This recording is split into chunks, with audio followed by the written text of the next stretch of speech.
Hello everyone, and welcome to this week's First Presbyterian Church Update. I hope that everyone had a good, a relaxing, and an enjoyable and safe Memorial Day weekend. And I also want to encourage you to find some time every day to spend with God. Very intentionally, carve out some time, read the Bible, spend some time in prayer, but very intentionally nurture your relationship. Our relationship with God doesn't grow just automatically. We have to spend time nurturing it and just being with Him. So let me encourage you to make some time, find some time every day to do that.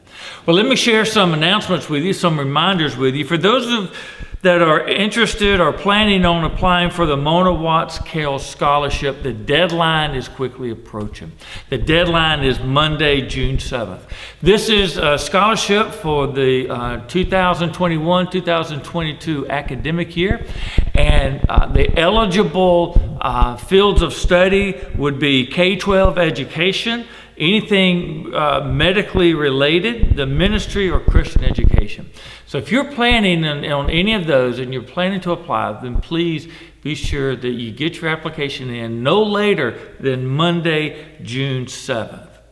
Let me also remind you of the fundraiser going on for Living Hope Pregnancy Support Services.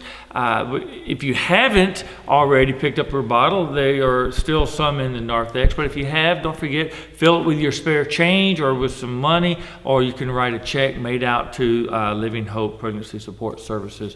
But we do need these back by June 11th. And so time is running out, but I hope that you'll support this organization in this way.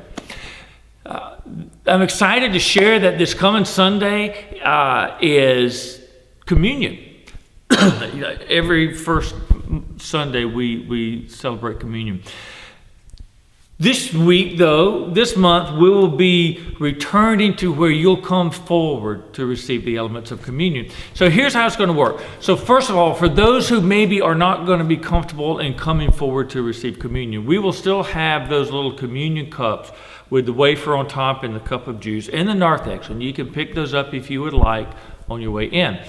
But during the service, we will have elements available up front. And so we'll have people come down, you'll receive the bread, and you'll go ahead and partake of it, and then we'll have trays of individual cups and you'll partake of it there. So it's not quite in tension like we normally do, but we're also not passing the elements up and down the aisle. So you'll come forward, you'll receive the bread, you'll eat the bread, and then you'll proceed to the next elder, and they'll have a tray with the little cups. You'll take it, and then you could dispose of your cup and go back and be seated. But again, if you're more comfortable remaining in your pew, we'll have those little communion cups with the wafers available as well. I'm also excited. This summer, I'm going to be doing a series where we explore the parables of Jesus. And this is going to carry us through July. We'll start it not this coming Sunday, but the following Sunday. But the sermon title, the series title is Secrets of the Kingdom, because that's how Jesus described His use of the parables, to teach the secrets of the kingdom. So each week we'll have in the newsletter and in the bulletin and available for you readings to do throughout the week, so that each week there's typically a handful of readings, and then each Sunday then I'll be kind of zeroing in on a couple of those. But I think it'll be exciting. I'm really looking forward to this. I think it'll be fun. I think it'll be a great way to spend our summers together. This coming week, we're going to be looking once again in the book of Acts. We're going to be in chapter 2, verses 42 to 47.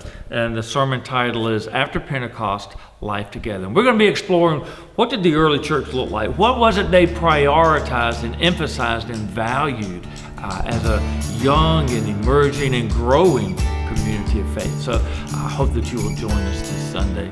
So I do look forward to worshiping with you, and until then, I know that you remain in my prayers.